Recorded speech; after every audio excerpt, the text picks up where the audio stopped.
Yo les bros, c'est Goji et bienvenue dans cette review du chapitre 1098 de One Piece. Un chapitre horrible, vraiment, autant dans la tristesse qu'il dégage que par l'horreur qu'il raconte. Nous allons donc passer en revue tous les détails cachés et dissimulés par Oda, comme l'omniprésence de Nika et de ses symboles à travers toute son œuvre, ainsi que la possible preuve de l'existence de la Cité d'Émeraude, un lieu mythique de One Piece qui serait lié au trésor national de Marie-Joise, au Ope-Ope-no-Mi et surtout à la maladie contractée par Ginny et Bonnie. Comme d'habitude, la plus grande aide pour développer la chaîne, c'est de s'y abonner si le contenu vous plaît et surtout pour ne pas rater les deux plus grosses vidéos de l'année qui sortiront en décembre. Croyez-moi, vous ne le regretterez pas. Laissez aussi un pouce bleu si vous avez aimé cette review et vu la théorie finale, je n'en doute absolument pas. Merci à tous et maintenant, commençons.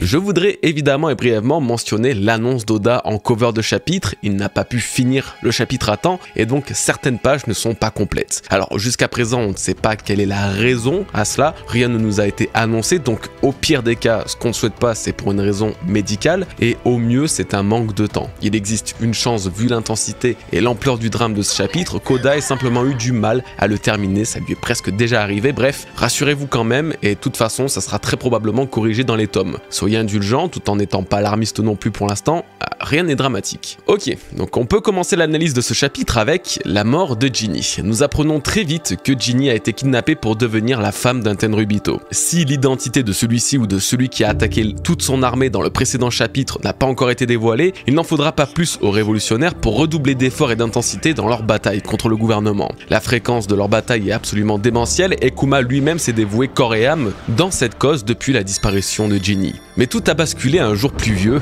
les révolutionnaires reçoivent sur Baltigo un appel en provenance de Sorbet, c'est Ginny et elle est sur le point de mourir. Kuma arrive malheureusement trop tard auprès d'elle, Ginny n'est plus de ce monde mais continuera tout de même de vivre à travers l'enfant à qui elle a donné naissance, une certaine Bonnie. Un enfant qui n'est pas de lui mais qui l'élèvera comme si c'était le cas, cependant et même si la vie semble avoir paisiblement repris son cours, il s'avère que Bonnie a développé la même maladie qui a emporté sa mère, la maladie de l'écaille de Saphir. Une affection similaire au saturnisme de Trafalgar Law et des habitants de Flévence, à la différence près que les malades sont sensibles aux lumières naturelles des rayons de soleil et du clair de lune. Malgré tous les docteurs que Kuma a pu voir, un seul lui a donné un vrai diagnostic. Bonnie aura beau être protégée de ces rayons, sa maladie ne fera qu'empirer et c'est aux alentours de ses 10 ans que sa vie risque de brusquement s'arrêter. Alors qu'il met tout en œuvre pour sauver sa fille adoptive, tout ce qui lui reste de sa bien-aimée, Sorbet se retrouve plongé dans les flammes, le roi Bécori est revenu apporter le chaos dans ce pays, déjà frappé d'un profond chagrin. C'est la fin du résumé de ce chapitre, maintenant passons à l'analyse complète. Sans en douter un seul instant, c'est sûrement l'un des chapitres les plus compliqués qui m'ait été donné de lire dans One Piece, et surtout d'en faire une analyse et une review. Je sais pas si j'ai été le seul à être poignardé par le destin tragique de Ginny, je pense pas, hein, mais Oda a basculé One Piece dans une nouvelle dimension avec ce début de chapitre. Même si c'était déjà sous-entendu depuis l'introduction des Tenryubito qui cherchaient de belles femmes à acheter, que Bonnie soit le fruit d'une relation non désirée, pour employer un terme qui n'est pas trop violent, c'est absolument terrible, c'est déchirant, c'est quelque chose que je n'aurais jamais voulu savoir dans One Piece. Je ne dis pas qu'Oda a eu tort, hein, au contraire, mais si on pouvait détester les Tenryubito avant ce chapitre, on les détestait pour les mêmes raisons qu'on détestait les autres antagonistes de One Piece en général. L'esclavagisme, la barbarie, le racisme, ce sont des termes récurrents dans cette œuvre qui apparaissent un peu dans tous les arcs, un petit peu partout. Wano Kuni a d'ailleurs regroupé tous ces thèmes en un seul, en bref, nous y sommes plus ou moins habitués. Mais ce qu'a vécu Ginny, ce qu'a vécu Kuma et les origines de Bonnie, ça change absolument tout. Toute la vision déjà bien sale qu'on avait des Tenryubito, elle s'est radicalement transformée. Ce ne sont plus que des antagonistes, ce sont même plus des monstres, et je sais même pas s'il existe un terme qui peut véritablement définir l'horreur de l'histoire qui nous a été racontée aujourd'hui. C'est une histoire d'eux qu'on ne pourra plus jamais se retirer de l'esprit, reparler de l'esclavagisme qu'ont subi Bois Hancock et ses sœurs sera totalement différent, car aujourd'hui on a la confirmation qu'elles ont peut-être vécu le même enfer que Ginny pendant ces 2 années passées en tant qu'esclaves. Même dans le flashback de Doflamingo, un vieil homme disait que sa fille avait été relâchée par les Tenryubito et que seulement quelques jours après, elle s'était ôté la vie. Maintenant, on comprend bien que c'était une femme de Tenryubito qui a subi l'horreur. Bref, c'est désastreux et on peut même pas se rassurer en se disant que c'est qu'un manga, que c'est que de la fiction, alors que des histoires pareilles existent dans notre monde depuis des millénaires et encore aujourd'hui.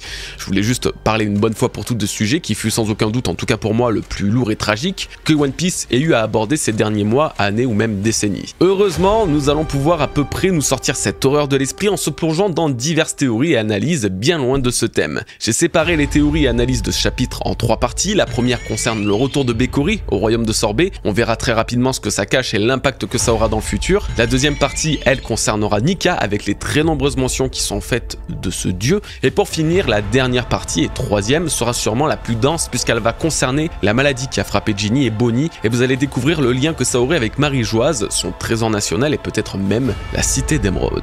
Mais pour l'heure, commençons avec Bécory et son retour créant un véritable chaos sur le royaume de Sorbet. 16 ans après avoir été détrôné par les révolutionnaires, il revient dans ce pays pourtant en paix, renonçant à rendre ses habitants esclaves, préférant une méthode plus sanguinaire pour prendre le pouvoir. Ok, donc si vous vous souvenez de ma review de la semaine dernière, je vous avais dit qu'à mon sens, l'enlèvement de Ginny avait peut-être à voir avec la fuite et la vengeance que Bécory souhaitait prendre sur elle, Kuma et les révolutionnaires en général. Si nous n'avons pas forcément plus d'informations au sujet de son enlèvement, à part qu'un Tenryubito aurait été attiré par elle et qu'elle a été enlevée sur un bateau du gouvernement mondial pour faire d'elle sa mariée, j'ai quand même cette sensation que Bécory est lié de près ou de loin à ce kidnapping. C'est impossible que ce soit un hasard, que dans le chapitre 1097, on nous introduit ce roi comme étant esclavagiste et sanguinaire, tout en étant à la solde des Tenryubito. Ces mêmes Tenryubito qui ont causé l'enlèvement et la mort de Ginny un chapitre plus tard, signant également la réapparition de Bécory au sein du royaume.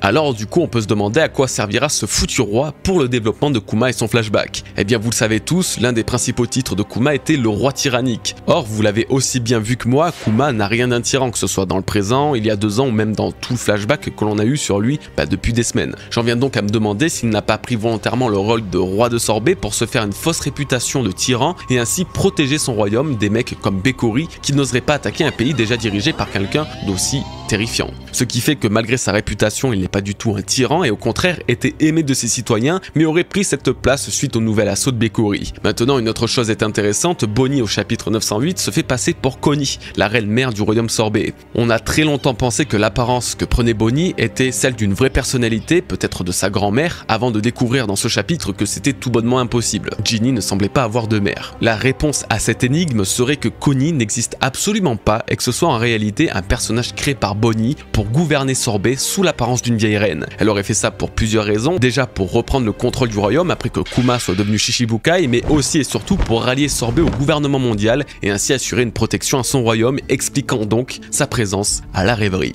Tout ça pour dire que le prochain chapitre sera peut-être l'avènement de Kuma, le tyran, qui n'en est pas vraiment un, mais qui sera connu partout dans le monde pour ce titre. Plus simplement, si vous vous souvenez de One Piece Red, le scénario était plus ou moins similaire avec Shanks. Il a sauvé Elegia d'une destruction totale après Kuta ait éveillé Totmusica. Pourtant, partout dans le monde, la faute lui a été rejetée dessus. Sa prime a même atteint le montant de 1 milliard et 40 millions de berries suite à cet événement, et tout le monde pensait que Shanks était à l'origine de l'éradication de ce pays alors qu'il n'a fait que le sauver. Bref, c'est globalement tout ce que je voulais dire sur cette partie et de Bécory. Passons à la deuxième partie qui concerne Nika cette fois-ci.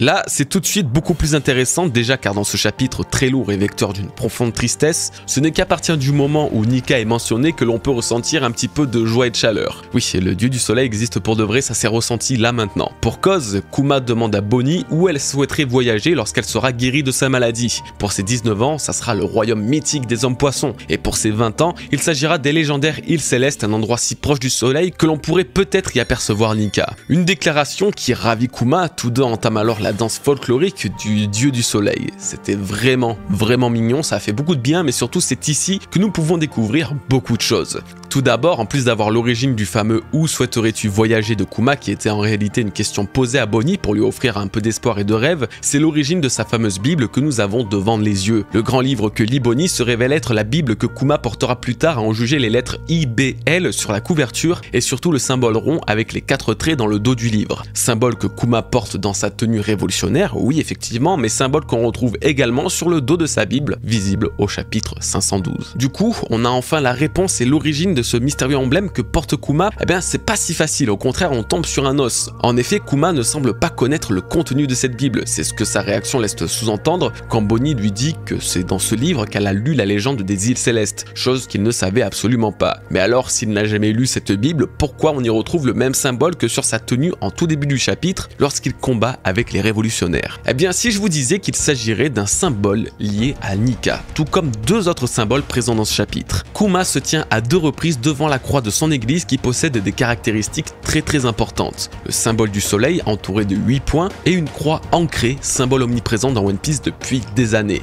Avec le symbole de cible inversée, ça nous fait 3 emblèmes autant récurrents que lourds de sens et vous allez voir que chacun d'eux peut nous relier d'une façon directe à Nika. Le soleil, j'ai presque pas besoin d'en parler tant c'est évident, est présent sous cette forme de 9 sphères depuis le début de l'arc d'Alabasta. C'est en effet dans le pays de Nefertari dit Lily que ce symbole solaire se retrouve pour la première fois et nous avons appris récemment que Lily avait laissé une lettre avant de disparaître d'Alabasta ordonnant à sa descendance d'hisser le pavillon de l'aube sur le monde. L'aube étant l'apparition du soleil sur le monde, ce pavillon serait alors représenté par l'emblème du soleil à 9 sphères que je viens de vous citer. À partir de ce moment-là, nous pouvons le retrouver également sur la terre antique de Chandora. Ironiquement, ce fut le premier moment où l'apparence de Nika a été dévoilée à travers Luffy dans le feu de joie qu'il faisait justement brûler dans la forêt de Chandora. Sans compter que Nika a une apparence très proche des Shandia, que ce soit au niveau de la lance ou du pagne, cet emblème solaire ne semble pas être là par hasard encore une fois. Et c'est d'ailleurs à Chandora qu'on se sacrifiait pour le dieu du soleil. Et plus récemment, c'est sur Wano Kuni que nous le retrouvons dans l'emblème des Kozuki. Là, c'est encore plus important puisque les Kozuki sont intimement reliés à l'ancien royaume pour transmettre et disperser leur histoire partout dans le monde. Ils attendent aussi le lever de l'aube tout en ayant vu apparaître sur Wano Kuni le légendaire guerrier Nika pour la première fois depuis des centaines d'années. Les Kozuki sont également liés au peuple des Minks et par extension à Zunesha, Zunesha qui est lui-même familier avec Joy Boy et les tambours de la libération de Nika. Et du coup, grâce à ce chapitre, nous pouvons ajouter Sorbet et Kuma encore une fois. L'histoire de Nika est totalement reliée au peuple des boucaniers et Kuma n'a cessé ces derniers chapitres de croire en l'apparition du dieu du soleil. Cette croyance se traduit à nouveau par l'existence du symbole du soleil au milieu de la croix ancrée. Ok, donc ça c'était pour vous faire réaliser que cet emblème, l'emblème de Nika, n'apparaît que dans les pays et dans les peuples familiers avec l'histoire antique du monde. Maintenant, passons au deuxième symbole, celui de la croix. Alors ce n'est pas n'importe quelle croix, puisque vous la connaissez sûrement, au moins d'apparence. En effet, Oda l'ajoute très souvent en premier plan dans les trésors, mais pas seulement. Il a aussi calé dans plusieurs color spreads, comme ici ou encore là, carrément tatoué sur le torse de Luffy. Et évidemment, c'est sans compter sa présence sur le pagne d'Oz, et plus important encore, dans la chambre gelée de Marie-Joise où se trouve le chapeau géant. En plus de sa présence ici, aujourd'hui dans l'église de Kuma, presque un disciple du dieu du soleil, c'est trop pour que ce soit une simple coïncidence. Alors, quelle est cette croix? Dans notre monde, elle est la plus proche de ce qu'on appelle une croix ancrée, et c'est une vraie énigme qu'Oda ait choisi cette croix précisément parmi toutes celles existantes car très peu d'informations sont disponibles à son sujet. Cependant, ses origines pourraient nous donner une indication sur sa place dans One Piece puisqu'elle est apparue pour la première fois dans l'ordre de Saint-Benoît, l'une des plus anciennes communautés religieuses chrétiennes du monde. C'était un ordre particulièrement important, l'un des premiers du Moyen-Âge à prôner une vie spirituelle centrée sur la foi. Du coup, que la croix qui symbolise cet ordre si emblématique soit celle que l'on retrouve partout dans One Piece et surtout dans ce chapitre, dans la chapelle de Kuma, me fait penser qu'il s'agirait du symbole des boucaniers. Les boucaniers sont peut-être une tribu particulièrement croyante et pratiquante, comme en témoigne leur croyance en Nika, apparemment très ancrée dans leur culture. Mais aussi et surtout, dans le chapitre précédent, les citoyens de Sorbet ont semble-t-il confirmé que le père de Kuma possédait déjà l'église dans laquelle ce dernier et Ginny se sont recueillis, signifiant donc que Crap, père de Kuma, était aussi un homme de foi en plus d'être boucanier. Nous n'avons peut-être que ces deux exemples, mais jusqu'à présent, les deux boucaniers connus étaient tous les deux croyants et pratiquants. Bref, tout ça pour vous dire que ce chapitre confirme à mon sens que cette croix si connue et pourtant si mystérieuse de One Piece, que l'on voit de partout depuis des années, serait en réalité le symbole antique de la foi des boucaniers envers Nika, le dieu du soleil. Ce qui explique pourquoi on ne la voit pas en tant que pierre tombale car ce n'est pas son rôle, cette croix est le vestige d'une croyance d'un dieu solaire antique. Et si Oz portait aussi ce symbole, alors ce n'est peut-être pas un hasard puisqu'il est connu comme étant un géant antique et l'ironie du sort veut que les boucaniers possèdent eux-mêmes du sang de géants. Un lien entre ces deux races et tribus pourrait alors se faire, surtout que Kuma a véritablement été introduit durant l'arc de Thriller Bark en même temps que l'a été le démon Oz. Nous avons vu le symbole du soleil, le symbole de la croix ancrée, voyons maintenant le symbole de la cible que porte Kuma sur son corps. Et bien là encore c'est assez compliqué, les seules croix auxquelles on peut l'associer sont la croix celtique et la croix du soleil. Elles ne sont toutefois pas 100% similaires. Je partirai évidemment pour la croix du soleil pour des raisons évidentes car il s'agit d'un des plus vieux symboles du monde qui représente évidemment et comme vous l'aurez compris, l'astre solaire et donc Nika, encore une fois. Ce symbole nous l'avons justement vu une fois combiné avec la croix ancrée et c'est la bonne sœur de Flévence qui l'a possédée. C'était la croix représentative de Nika par excellence et c'était à nouveau une une personne de foi qui l'a porté. Ce qui veut dire que si on cumule tous ces éléments en un seul, Nika était omniprésent dans ce chapitre à travers les différents symboles qui l'invoquaient et le représentaient. La Bible que lisait Bonnie n'avait rien d'anodine et même si elle ne mentionnait vraisemblablement pas Nika, je pense que l'histoire qu'elle racontait était celle du dieu du soleil mais sous le pseudo de Joy Boy. Il s'agissait d'une partie de son histoire, un petit bout du siècle oublié qui mentionnait comment Joy Boy avait voyagé sur l'île des hommes poissons, un lieu où Bonnie souhaiterait aller, mais aussi comment il s'est rendu sur les îles célestes, peut-être pour y livrer des poneglyphes. Cette Bible, ce récit d'aventure d'un élu, était le dernier souvenir que Kuma avait de Bonnie lorsqu'ils se sont séparés, expliquant pourquoi il la gardait auprès de lui avant l'ellipse. Malheureusement, après l'ellipse, Kuma ne la possédera plus, et je pense que c'est Vegapunk qui l'a conservée après avoir finalisé sa transformation. En effet, dans le chapitre 1067, le scientifique souhaite remettre quelque chose à Bonnie, et à mon sens, il s'agit de cette Bible, ce livre qui a permis à son imagination de voyager pendant son enfance. Il s'agirait tristement du dernier cadeau qu'elle possédera de lui après son ultime sacrifice à la fin de l'arc de Egghead. Voilà, vous devez y voir un petit peu plus clair sur ces symboles très récurrents dans One Piece. Maintenant, il y a très peu de chances pour qu'ils vous échappent à nouveau. Vous les verrez sous un œil totalement différent. Désormais, nous pouvons passer à la suite et à la dernière partie théorique de cette vidéo. Je tiens à dire que ça va être très compliqué, je le sais d'avance, pour moi de réussir à vous expliquer tout le raisonnement de cette théorie, parce qu'elle n'est pas très facile, alors je vais tâcher de le faire avec un phrasé simple, compréhensible et accessible pour vous, mais surtout pour moi. Nous apprenons donc dans ce chapitre plusieurs choses, comme le véritable âge de Bonnie qui nous a enfin été dévoilé. Bonnie a en réalité 12 ans, ce qui valide tristement le fait qu'elle soit l'enfant d'un dragon céleste et que Ginny l'aurait mise au monde juste avant ou pendant sa libération en tant qu'esclave. Elle utilise alors en permanence son fruit du démon pour garder une apparence plus âgée, ce qui est une véritable prouesse et démontre une utilisation absolument incroyable de ses pouvoirs et ce, en permanence. Elle devient ainsi l'une des plus jeunes utilisatrices de fruits du démon et sans aucun doute l'une des plus talentueuses. Ensuite, tout comme sa mère, elle a contracté la maladie des écailles de saphir, qui serait d'ailleurs à l'origine de son nom Jewelry, tels les bijoux qui ornaient son visage. Cette maladie sera le grand sujet de cette partie puisqu'elle cache à mon sens beaucoup de choses. De ce qu'on sait, Bonnie est guérie de cette affliction. Le docteur ne lui donnait pas une espérance de vie supérieure à 10 ans, alors qu'aujourd'hui elle est censée en avoir 12. De plus, les pierres apparues sur son visage enfant ont laissé place à son piercing emblématique. Et là, j'ai commencé à faire le rapport avec Egghead. En effet, elle ne semble toujours pas être sortie de son isolement dans l'église, alors qu'au début de l'arc, Bonnie nous disait avoir déjà rencontré Vegapunk et avoir visité son île. Également, Dragon disait qu'il allait faire jouer ses contacts pour lui trouver un docteur quelque part dans le monde. Or, nous savons très bien qu'il connaissait Vegapunk et le considérait même comme un ami. Ce même Vegapunk qui, je vous rappelle, a une science si avancée qu'il s'y connaît aussi parfaitement en médecine, comme il l'a confirmé au chapitre 1067 à Chopper.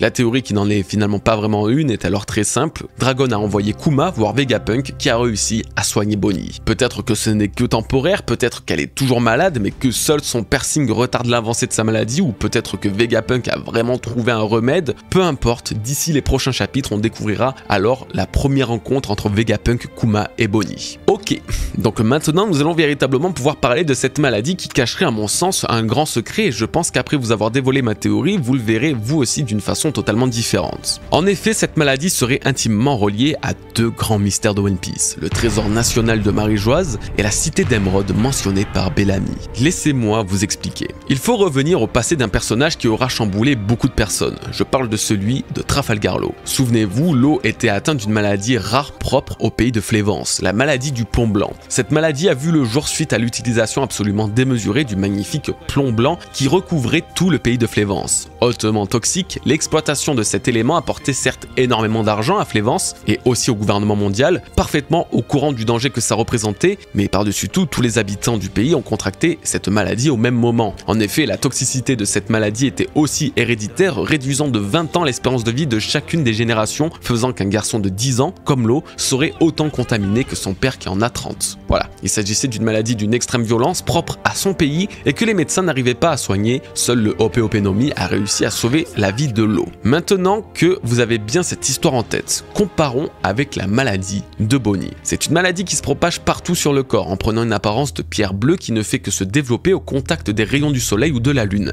accélérant le processus de contamination. La maladie du plomb blanc concerne aussi une infection de la peau avec l'apparition de taches blanches, cette fois-ci qui se répandent de partout jusqu'à la mort du contaminé. C'est Ginny, sa mère, qui l'aura contracté à 39 ans alors que Bonnie, elle, l'a contracté bien plus jeune sans être exposée à une quelconque source lumineuse. Ça rappelle donc encore une fois le plomb blanc, le saturnisme qui se développe chez le parent, mais surtout chez l'enfant qui sera contaminé lui aussi peu importe son exposition au plomb. Et maintenant, une seule chose manque pour compléter les ressemblances entre ces deux maladies, leur origine. Si nous savons que le saturnisme s'est développé chez ceux ayant été en contact avec le plomb blanc, qu'en est-il de la maladie des écailles de saphir? Eh bien c'est là que ça devient très intéressant. D'après ma théorie, la maladie de Ginny s'est développée de la même manière après avoir été en contact de cristaux ou de pierres lorsqu'elle fut kidnappée pendant 2 ans. Le problème étant que je n'arrivais pas à voir le rapport du saphir avec l'univers de One Piece en général, tant cette pierre n'a jamais vraiment été mentionnée ou exploitée d'une quelconque manière. Vous m'auriez parlé de l'or ou de l'argent qui sont des métaux omniprésents dans cette histoire, ça n'aurait pas été compliqué de faire un lien avec les cités d'or par exemple. Pourtant le saphir lui n'indique absolument rien. Enfin, presque rien. Dès lors où j'ai commencé à faire le rapprochement avec Flévence, sobrement nommée la Ville Blanche, une idée a germé dans mon esprit. Et si Oda avait enfin introduit discrètement une autre cité connue de tous les lecteurs de One Piece qui se révèle être aussi mystérieuse que le sont Laftel et l'Ancien Royaume. Je veux bien évidemment parler de la majestueuse et énigmatique Cité d'Emeraude. Alors je vous entends déjà dire que ça serait vraiment intéressant si seulement la maladie de Bonnie et de Ginny était celle des écailles d'émeraude et non celle de saphir, qui sont deux pierres et minéraux différentes. Et je suis parfaitement d'accord avec vous, cependant vous connaissez mon amour pour les détails cachés et je pense avoir trouvé un petit indice perdu dans les traductions qui pourrait indiquer un lien entre cette maladie et cette cité antique. Pour cela, je me suis à nouveau basé sur le texte original en japonais et j'ai analysé les parties mentionnant les pierres bleues qui apparaissent sur le corps des malades. Quand Kuma découvre l'apparition de cette maladie sur Bonnie, le kanji utilisé pour désigner la couleur de cette pierre signifie bel et bien bleu,